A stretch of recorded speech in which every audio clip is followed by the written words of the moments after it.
Hello.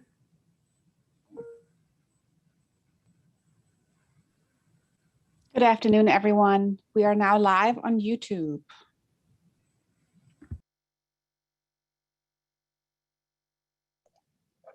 Excellent. Well, welcome everybody. It is 1:31, Friday, March 5th. Welcoming everybody to the second subcommittee meeting, Regional Prioritization Subcommittee meeting for the CVTA. Looking at the agenda here, do we take a roll call? Work with me on the managing of the meeting. So. Yes, Madam Chair, I'll go ahead and take a roll call for attendance. Thank you. Let's start with Chesterfield County. Ms. Smith. Here. Chair Walker. Chester Walker, I'm here. That would be you. Goochland County. Mr. Coleman. Let me see if who's arriving right now. It's not Tom. Is that Tom? Yes, he's here. Thank you. Hanover County, Vice Chair Vidunas. Here. Henrico County, Mr. Yor. Here. Ms. Smidler. New Kent County, and I'm going to have to ask, is it Mr. Stouter or? That's correct. Yes. That's I'm correct. here. Mr. Stouter is with us today. Ms. Leduc.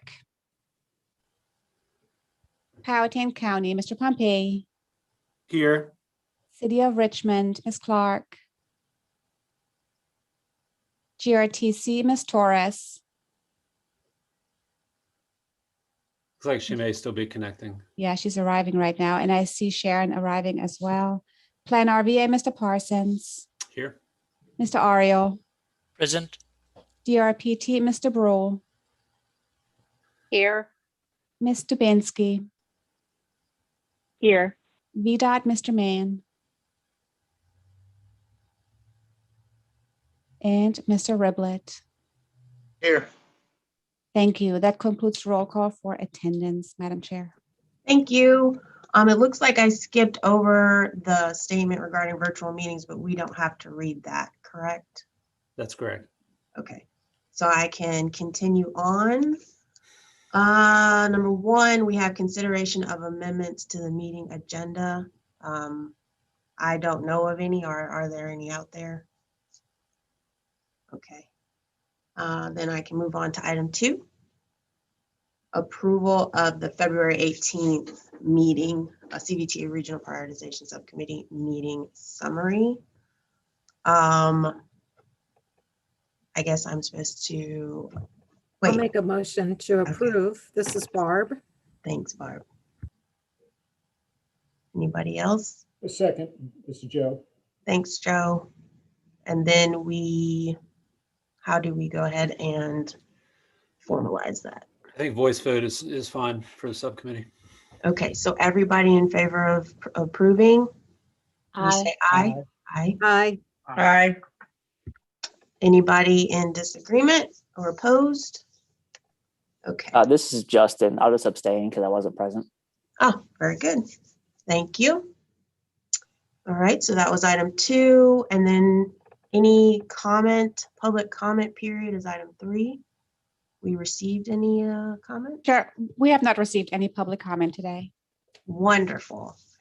Great. So now we're going to get to the good stuff. Number 4, prioritization. And if everyone would allow me, I'm going to attempt to share my screen.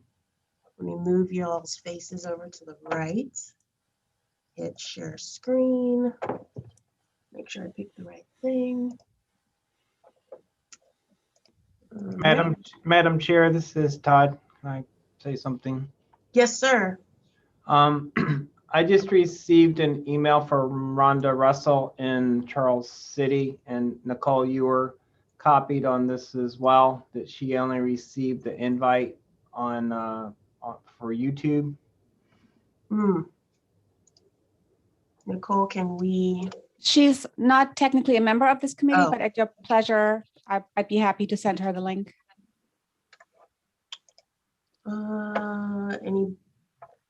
I don't see a problem with that. Is that how I don't know if Yeah, there's any. Madam Chair, I believe when the TAC established the committee, they were asking for volunteers, and Charles City may not have been in attendance at that meeting.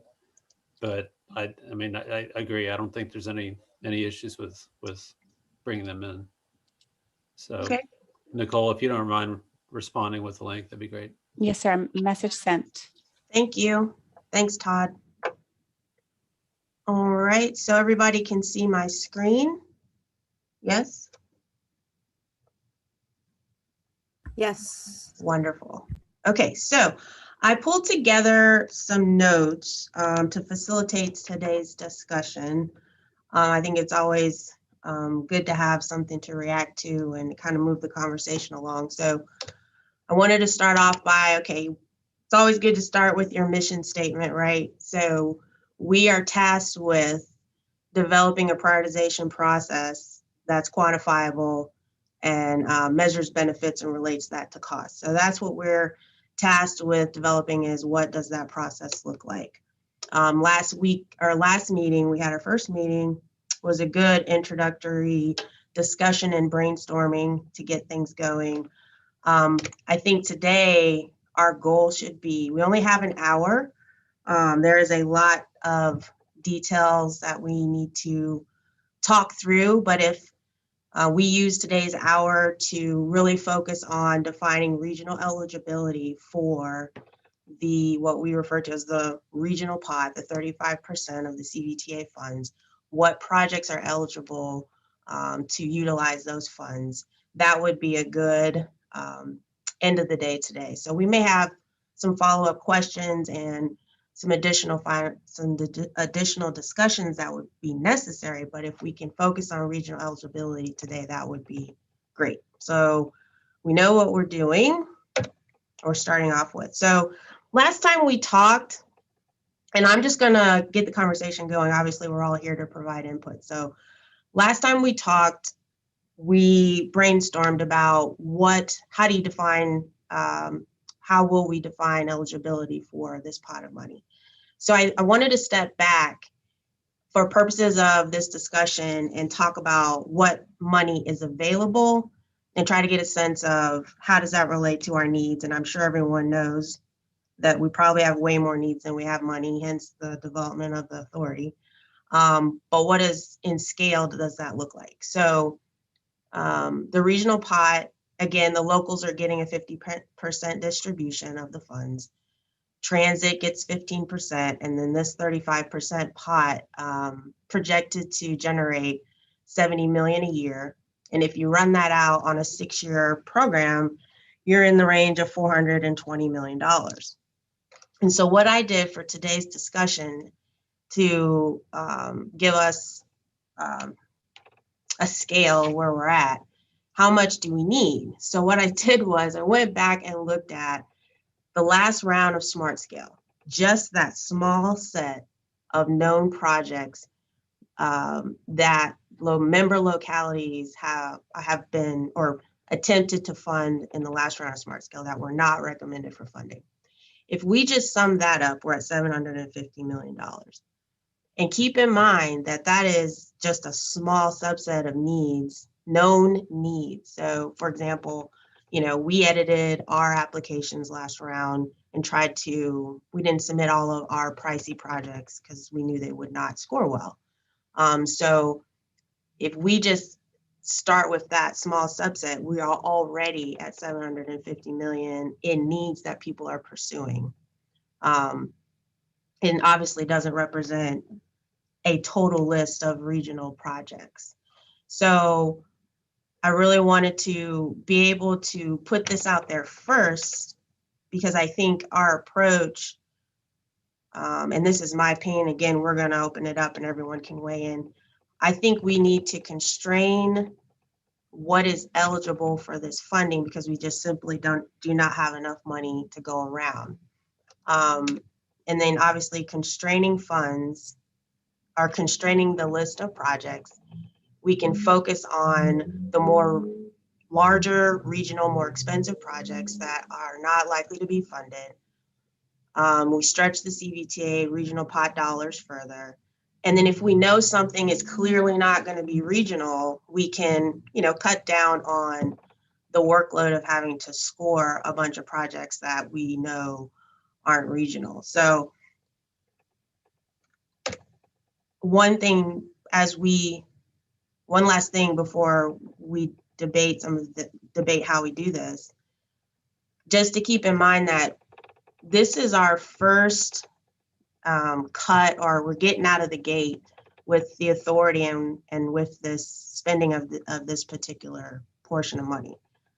We will have the ability to refine, revisit as things change, and you've got bonding opportunities that are going to come into play with the authority.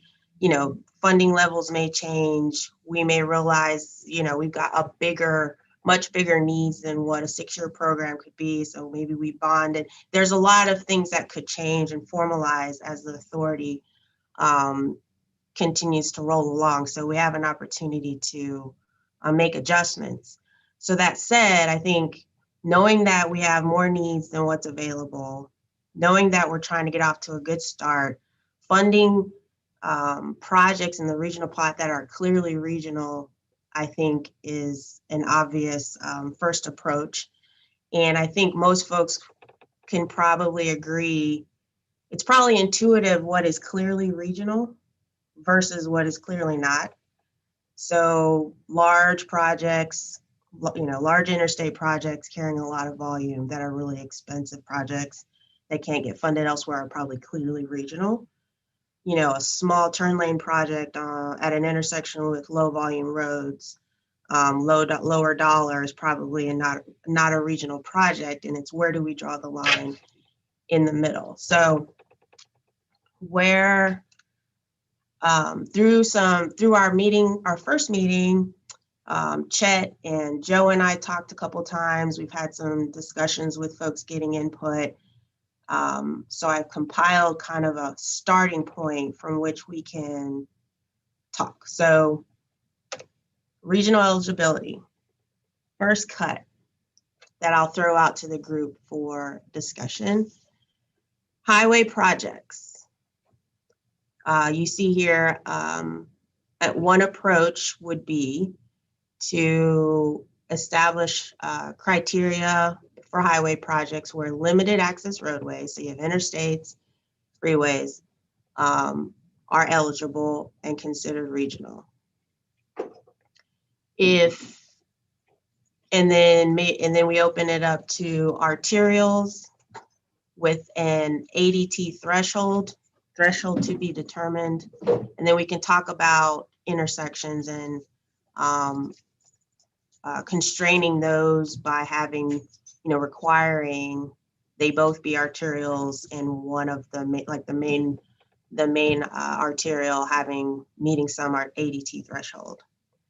And just to give folks an idea, the limited access, if we just work off of limited access and we test that on our little small subset of needs, just what was in that round 4 smart scale, last round of smart scale, that was already 272 million. And that doesn't account for that need is much larger. If we constrain that small test subset of projects by looking at arterials, then you pick up another 85 million, and the intersections on 2 arterials at 21 million. So we're right at around 378 million. So I'm gonna stop there because I've been talking too long, and just throw this out as a starting point for thoughts. Too constraining, not constrained enough, gut reactions. So Chessa, Yes. this is Barb. So if we limited the regional eligibility just to this project type, we would probably pretty easily be able to, we would very easily be able to develop a 6-year program for the regional funds. Yes. we have projects that fit into the category that we didn't even submit for Smart Scale that, you know, isn't included in the $378 million over there. And I'm certain probably other localities are in that same boat. Anyway, And I've got, this is just the highway project type. I have a few more in here that are eligible, but this was just a first shot at constraining the highway project type. So I can quickly show the other ones, or we can talk about highway type projects further. Jesse, this is Todd. I have a question / comment. Sure. Yes, Todd. I think this is a good starting point. I think one category highway bridge that's not on here is new facilities that are providing access to major employment centers. So it doesn't currently have a ADT, but it once built, it would be functioning, you know, as a major access, whether it be classified as an arterial or not, I guess would be determined. Yes. So thank you. When I was testing this, I was working off of the VDOT functional classification map. In looking at new alignment projects, I was poking around, and a number of the new alignment projects are represented in in localities comp plans. So that could be, you know, what does your comp plan, local comp plan, call for this extension, and what does your comp plan expect it to function as, and could you come up with a projected ADT for that roadway, and if you project it to operate as an arterial, then with a certain threshold of volume, or we could maybe come up with another way to consider new alignments, but that could be one way to add those in based on your projected volume and functional class if it's in your comp plans. This is Andrew. One question I have on this is, you know, in lieu of widening Route 60, which is a principal arterial, we, on a similar vein, are proposing or have some projects to construct a parallel road to relieve pressure on Route 60. In lieu of widening, would that be something that could be eligible under this scenario or not? Because those roads would not be classified as arterials, but again, they're benefiting the arterial. That is a good question. Thoughts from the group on that one? I'm munching on that. it reminds me a lot of, you know, we had a project to look at congestion on a secondary roadway. And the solution was to build an alternate route. So, you know, again, maybe it's using the comp plan, how that road is defined in the comp plan and the projected volume expected on that roadway. It does seem like some discussion about the benefit to the arterial would be good also. You know what I mean? Yep. So you've got functional class, projected volume. If there's a way to estimate what amount of volume that would pull off of the arterial. You know, And we have a travel demand model. You put the link in, and right. I'm oversimplifying, I'm sure, but there would be a way to do that. Okay. All right. Chessa, this is Diana. Yes, ma'am. Hi, thanks for putting this together. It's very well spelled out. I think one of the things in regard to that staff is stating in regard to the arterials is really having all the functionality classified arterials eligible versus the limitations that you have as presented. We definitely continue We are in support of the interstate being eligible, Okay, and just continue to ask that the considerations, which I guess will be either at the commissioner level or through maybe still through this process on not surplanting, will not utilizing other sources before CVTA funds for the interstates. So, I'm Go ahead. sorry, can I interrupt? yes, So yeah, keeping in mind that dedicated 9564 fund sources, is that what you mean? Yeah, that, yes. Yeah, that makes sense. yes, definitely. Okay. On the ADT threshold point, I was going to reach out to maybe VDOT or maybe Chet. I don't know if your folks, maybe VDOT's more appropriate, and just have them pull ADTs for all the arterials, principal, minor in the region, and then we could kind of take a cut and see if there is a threshold that people could support. Because you do have low volume arterials that, because again, what we're trying to do is arterials by classification, functional classification, have a regional nature to them. But we have to, I think we again, we're trying to draw that line of, we only have so much money to go around, and we could eat up that 420 million just with limited access projects. I mean, there's enough of that, if we start to, if we don't constrain enough, then we will be taking bites off of that bigger number.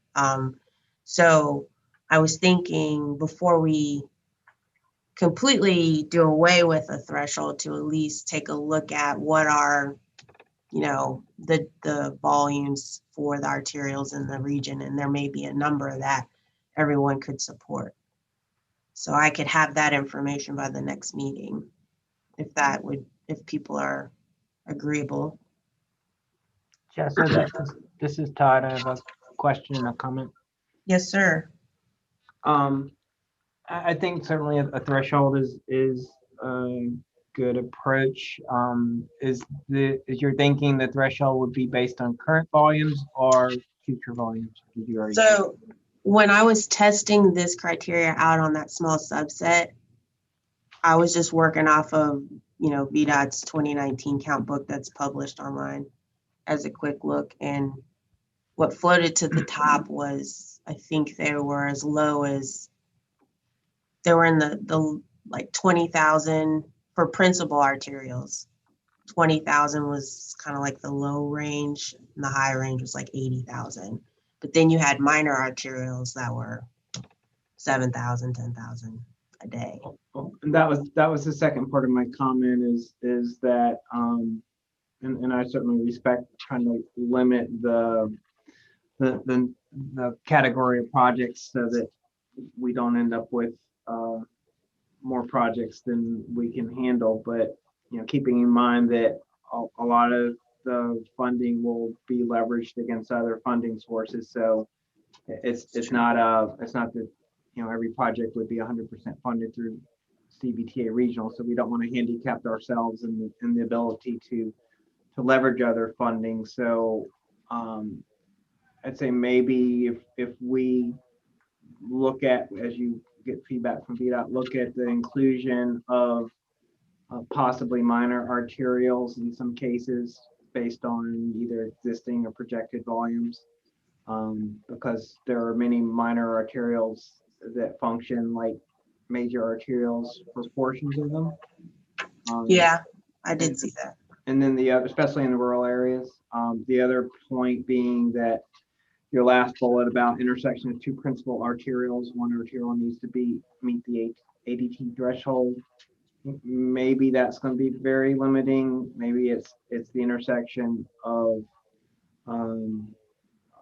one principal arterial or two arterials, one needing to be a principal arterial, because we have a lot of intersections, both rural and urban areas, that are intersections of minor and major or principal arterials that function on a regional level. So does the group, do we have support of excluding collectors? I definitely feel like we have so many needs with just, if we're opening it up to arterials. Again, maybe we'll have some more information next meeting that'll tighten that up. But again, with just limited access arterials, collectors, I feel like this is, again, Chesterfield County feels like those should be ineligible. Henrico supports excluding collectors. Other thoughts on collectors? Madam Chair, this is Chad Parsons. I just wanted to check in with a half-hour Thank timekeeping. you. Our hours are going to go by fast. So I also wanted to point out a comment from Rhonda Russell about would this list preclude Charles City, to make sure that everyone saw that. And I guess the question that I had was, what about other project types? Would that Yes. help to decide about collectors being included or not? So we could, since we're at a half-hour mark, we've had some discussion on highway. Let me go to the next big project type. I call it the next big project type, but bike ped. So obviously we all know Fall Line Trail has a lot of support in the region. It was not successful in Smart Scale. We all know that there's a lot of folks that want to make that happen. If we could allow regional bike ped for this pot of, or make the recommendation that we think it should be included in this pot of money, and limit it to a regional. It has to be part of a regional network like Fall Line, Cap to Cap, East Coast Greenway, something that has an alignment. One thing about Fall Line Trail, we had $100 million or so of Fall Line Trail applications that were submitted and not successful. We went into the planning document and just added up the planning estimates for all the segments, and it was 192 million, but some of those segments have been funded. But that gives you a sense of, we open it up to, if we open up Fall Line Trail or bike ped, regional bike ped, that is yet another chunk of money potentially coming out of that 420, that 6-year program. And we, again, are already bumping up against it with the arterials and the limit, or exceeding it with the limited access and arterials. So I'm sure we have a lot of opinions on the regional bike ped eligibility. Chester, this is Diana. Yes, ma'am. I have a couple comments. Just for the record, in regard to the highway bridge, maybe consideration of a ADT threshold in general. So that would be for planned or actual, meaning, and with potentially, and again, we agree with excluding collectors, but just having an actual threshold number, 10K or some number may further assist with that. Mm-hmm. And then I just want to make sure because when you say 6-year plan, and I heard it before, and I'm just trying to make sure that we're all in agreement that the program will flow in the 6-year program format. And I only say that because of the annual, the annual sitting of the commissioners on the authority, and what that 6-year does for those that are sitting there. So I just didn't know if we had all agreed on the 6-year format being how the regional funds would be looked at. And I didn't want to go too far that way before And I understand it for the example that is being given, but then when I think about actually implementation of it is where I had the question. Yeah, I could use help with that one. So, That's a good question. yeah, I had a question. The SPARB.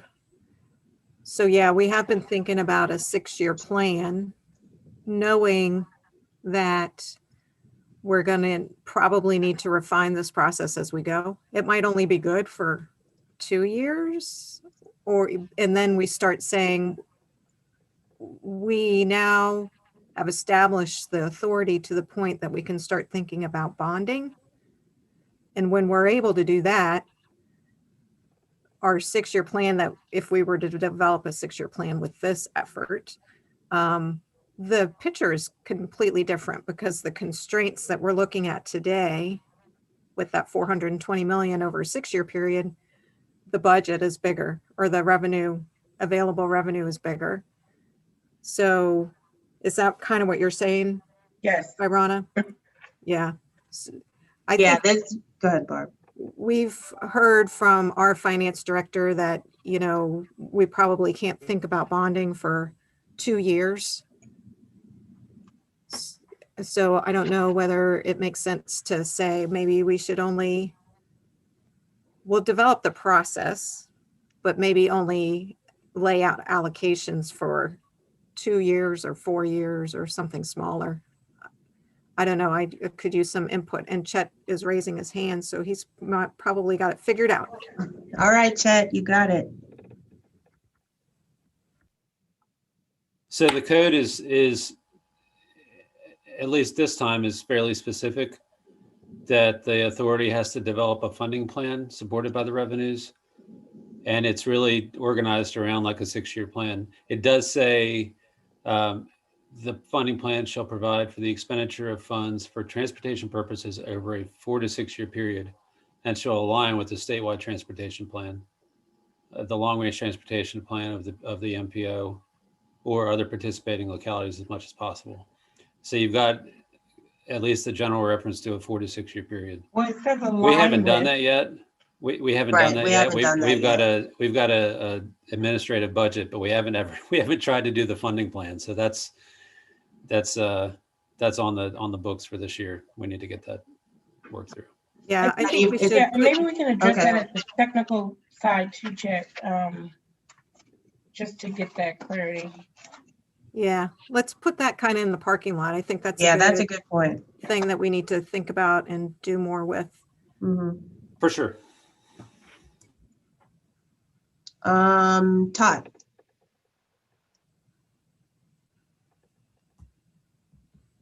Uh-oh. Muted.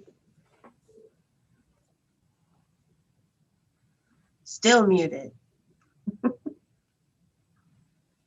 Sorry about that. That's okay. Yeah, I'd actually pulled the code and was about to read what Chet just read. So thank you for finding that, Chet, because I remember that being in there. Like to go back to the bike ped consideration. Yes.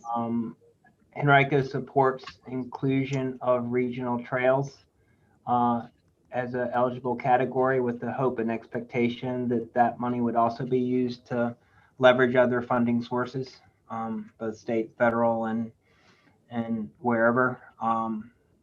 So because that is a big cost for just fall line.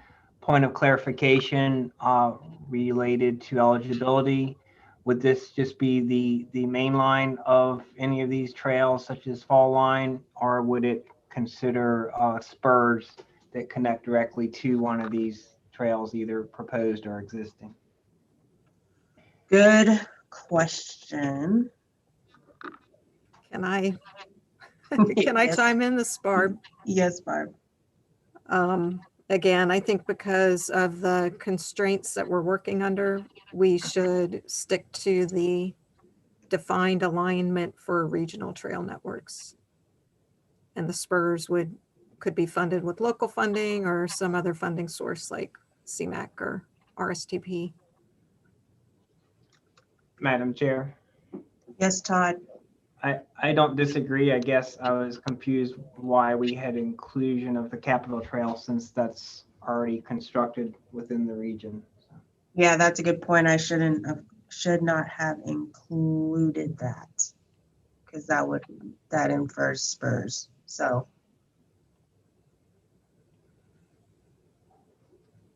disregard Capitol Trail. Well, maybe. I mean, the it's funding source is pretty flexible. If there was a trailhead or trail spurs or spurs off the trail. well, we were just saying that we wouldn't consider spurs, that we would stick to the regional alignment. Mm-hmm. But maybe maintenance of the alignment. I don't know. But anyway. All right. No, that's good. Anyone else on the regional bike ped? Okay, so There is also a discussion of a west facing trail, 3-notch. I don't know what the title is now, but that's something to consider in the future. We don't have, there's no alignment or anything at this point, but at some point in the next couple of years that'll be on our radar. Right. So if we do keep this category of regional trail networks, we've got these 3 as examples, but it could be 5, as time goes on. all right, so the last grouping, I just kind of lumped these all in. Rail projects are in capacity and facility projects proposed to allow those obviously as regional, and then intermodal projects, park and ride lots, port projects, and then transit. With there being a dedicated funding source for transit, throwing out the proposal that we exclude transit out of the regional pot. This is Diana. Yes, ma'am. I don't agree with that. I think that transit should be eligible. And I don't know if anybody needs any reasons. And I do know, but one of the things that I do know with the 15% allocation and addressing really the routes that they have and what they've covered, there could be some regional needs when it comes to whether it is transfer sites or some things that are not within the funding dollars that they have, as what we've seen thus far in the transportation plan is really, routes, actually expanding the system itself. And I don't know if there would be additional like capital needs or some other needs that they could potentially would like to come to the regional pot for. And but again, that's the city of Richmond, but take any comments. Okay, so Comments on that? this is Barb. Yes, Barb. So suggesting that transit in the regional CVTA category be focused on capital projects. Since Better than nothing. since the CVTA transit is being focused more on operations. One thing I've always understood with capital and transit is there are a lot of opportunities, other fund sources for transit capital, but because I'm not, I'm kind of a newbie on that. I don't know how hard it is to get your hands on that. And yes, I mean, there are, federal transit administration funds, but there is a local match. So the larger the project comes, the larger that local match comes. And quite frankly, the city of Richmond doesn't have funds to put towards that local contribution for something that they may have. And the CVTA there would be an opportunity for some of their capital needs to be met where there's a local match that's required. Okay. So Madam- can we, yes, Todd?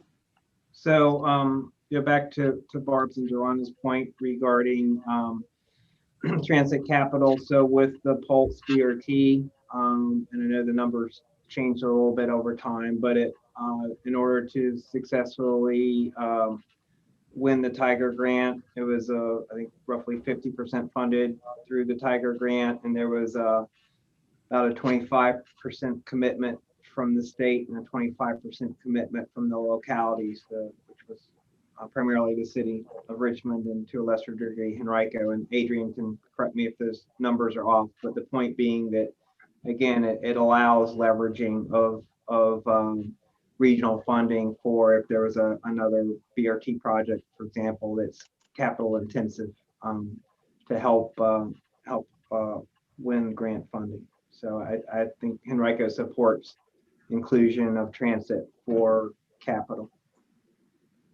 Justin, may I comment? Yes, yes, Joe. So all very valid points, and but I think Chess has laid out a pretty good case that in terms of these other categories, there's also a significant disparity between the available funds and the needs. And so, we could say the same thing about these other categories about lost opportunities if we only had more money to do that. I think when this was laid out in the code, the reason that they did create a separate fund dedicated to transit, and had they not intended that to be used for transit, then they probably would have just lumped it all together and made a 50% regional pot, and then we said, well, we'll just evaluate everything against each other. So I'm not really in favor of utilizing transit, at least in this first cut. Thank you, Joe. Chester, this is Diana. Yes, Diana. Just to respond to Joe on that, I think that the unique thing that, of course, with transit is there, two parts, and that's operational and then capital. And I would, again, ask that at least the capital is allowed to, just as such as the considerations for, just as a consideration as an eligible project type.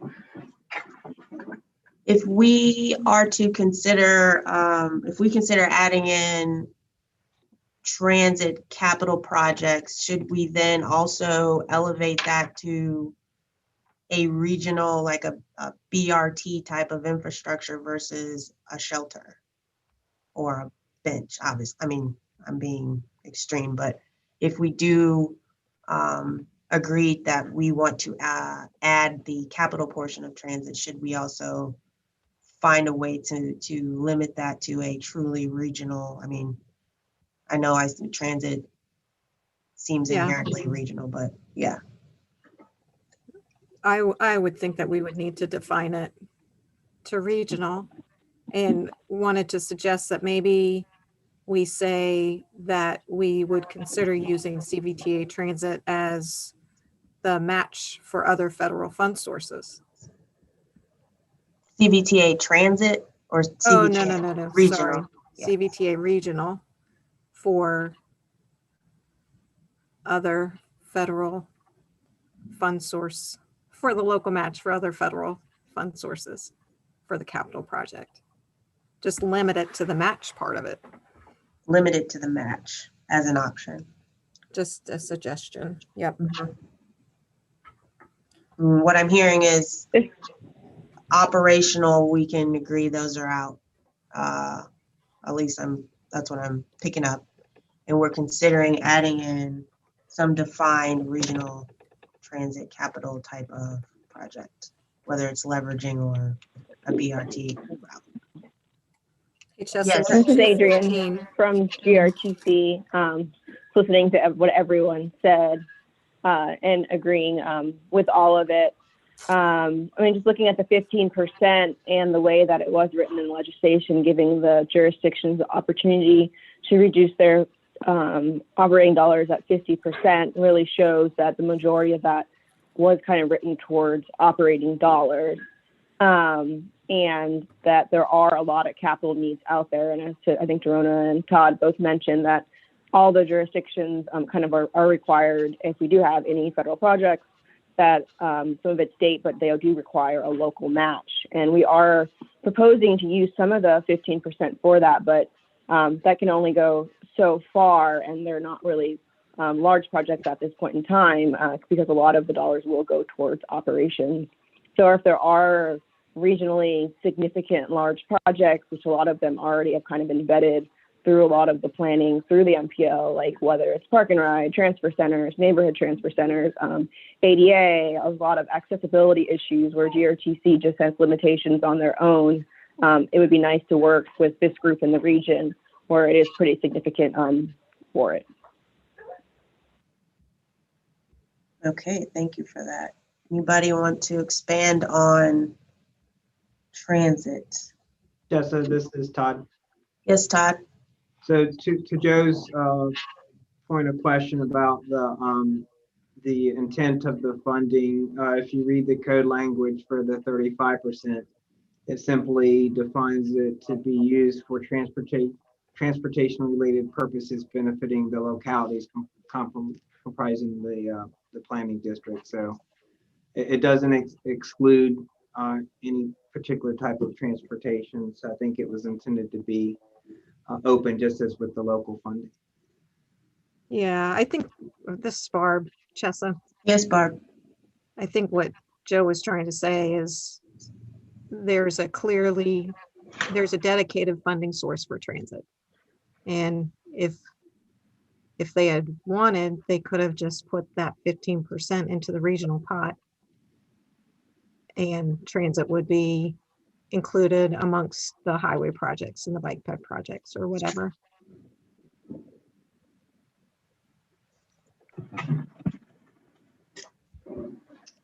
And that's kind of, I'm in agreement with that, but certainly open to the points that were being made about transit capital and need for matching funds for federal capital sources.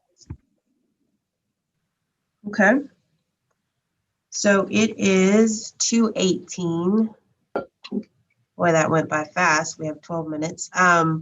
So this was the project types that I focused on, that I figured encompassed the list. And it looks like for the highway projects, do some homework on ADTs, come back to the group and present those and see if we can agree to how we can tighten up the definition for arterials. We've excluded collectors, limited access is in. Bike ped, what I heard is we support regional, if it's along a regional bike ped alignment, that would be considered eligible. Rail intermodal, transit, and then in support of capital infrastructure type projects, and that could be in the form of leveraging to seek other sources. Anything else with eligibility? And I will compile this and we can review again at the next meeting, but the next meeting, I think we'll be moving on to start the conversation on scoring and measures. But it was critical to have this discussion so that when we move to measures, we can determine how best to measure the benefits of the projects that are then eligible. So any other eligibility comments, questions? Yes, Barb. Oh, you did. Todd's raising his hand. Oh, who is? Hi, Todd. You Madam got it. Chair, Yes, We didn't really talk about rail, so, okay. and I know, I see Tiffany and looks like, Mr. Bull are on. Obviously, there's a lot of needs on the rail side, but there's also a lot of funding sources. So do we want to talk through at some point the potential kind of language of eligibility under that category, similar to transit, where it could be to support capital match at the local or regional level for rail improvements or something to that effect? Definitely open to hearing from others on that.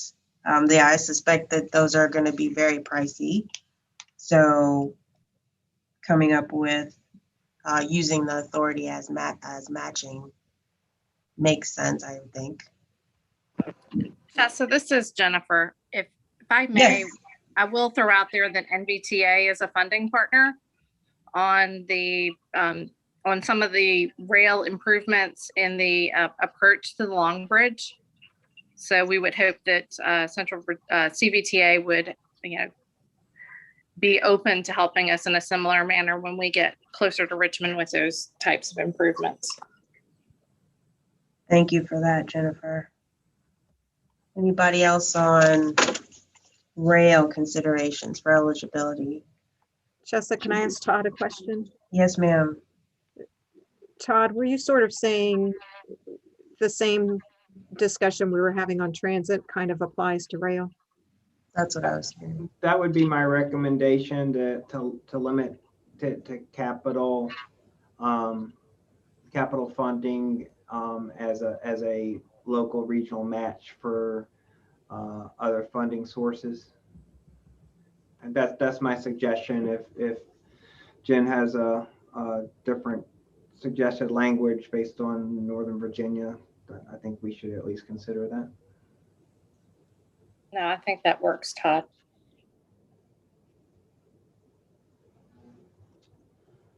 Okay.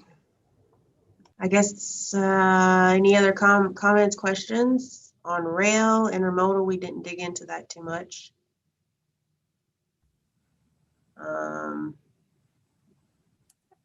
I've got one comment, Jessa, Yes, ma'am. and it's a little bit of a rerun, so I'll keep it short. Okay. I'm not too supportive of even biped coming out of CVTA regional, particularly the Fall Line Trail.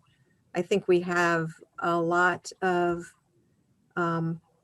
bigger needs that would benefit more people when we're thinking about highway and bridge. I think that Fall Line Trail, while it's a great project, isn't going to benefit that many people in our region. It'll be a great asset, kind of tourism, and it'll do some to connect people a little bit in the region. But that is a project that has a lot of local support with advocacy groups. And I think we should be taking care of or taking advantage of that energy and trying to get some of that money that was set aside with the governor's budget this year and in the future. I don't think you would ever see a line item for any of the regional projects for highway and bridge specified in the state budget, but there's a possibility that you could get a regional trail project that way, funded that way. They Does just that make sense? added that. Yeah.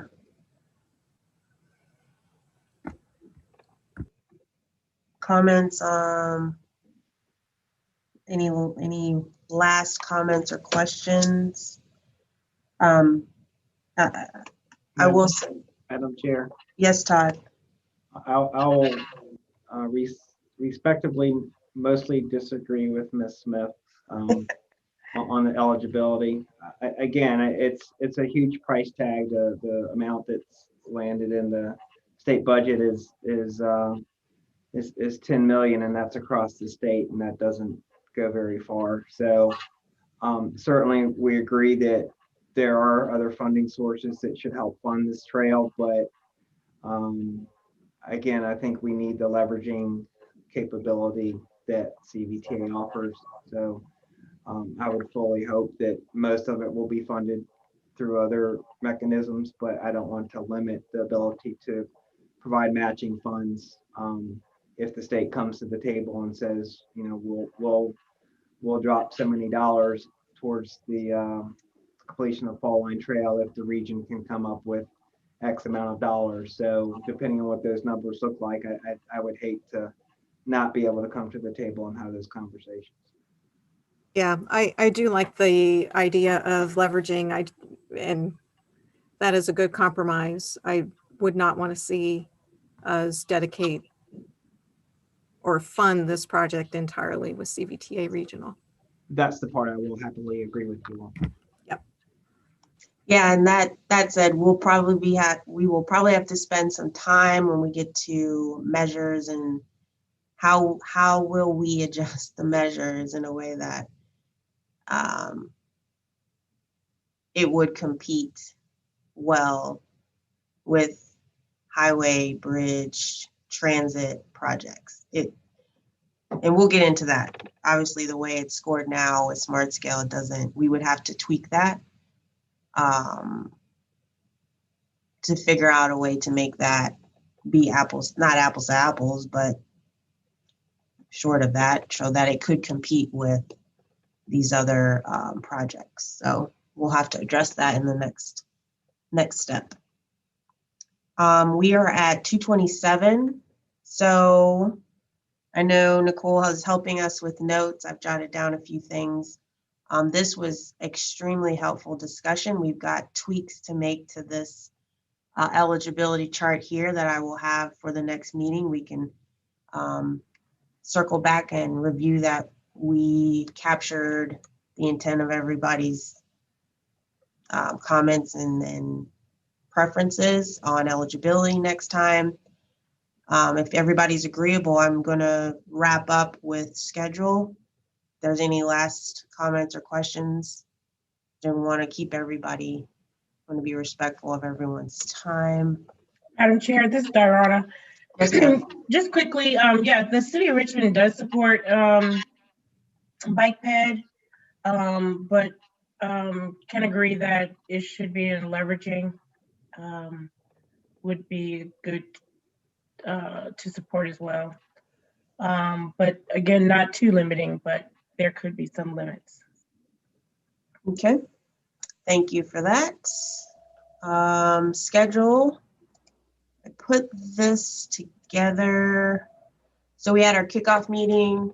We discussed region eligibility today. I'll make the edits and try to pull everything together again for everyone to review next meeting, see if we are closer there, get into measures and how we're going to prioritize and rank eligible projects. And then we've got 1, 2, 3 meetings left to get through leveraging. I think leveraging is going to be a lot of discussion on how it sounds like we want to leverage a lot of money on a lot of projects. So we'll have to think through how does that process, what does that look like? Consider benefit costs, get some notes in there about application process, how often, how many applications, no limit, things like that. We left the April 30th agenda open in case so that we can tie up any loose ends. And we set this aggressive timeline, but the purpose of the timeline is so that we can get some projects moving. And we've this April 30th is a Friday. So if we give ourselves a week to turn around a document, now we've talked to Chet offline. Chet's agreed to help do some of the lifting with us on the document, summarizing a recommendation to the authority on the prioritization process. Have a draft document by May 7th so that we can get that in front of the TAC at their the Finance Committee at their May meeting for review. We were thinking of submitting the draft document to the authority once we have it so they can be reading it and become familiar.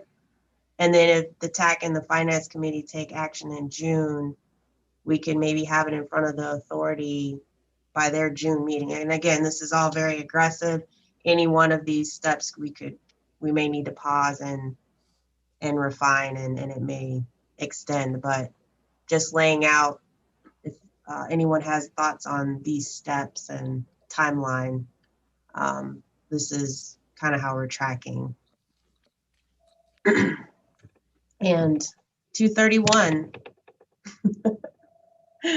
Boy, I don't know if an hour is enough, but that was good discussion. And feel free to give me a ring. Measures are our next, prioritization measures are our next agenda topic. So anything else? Everyone's ready for Friday afternoon? Thank you, everybody. All right. Thanks, everybody. We're closing it out. See you in 2 weeks. Great job, Tessa. See you soon.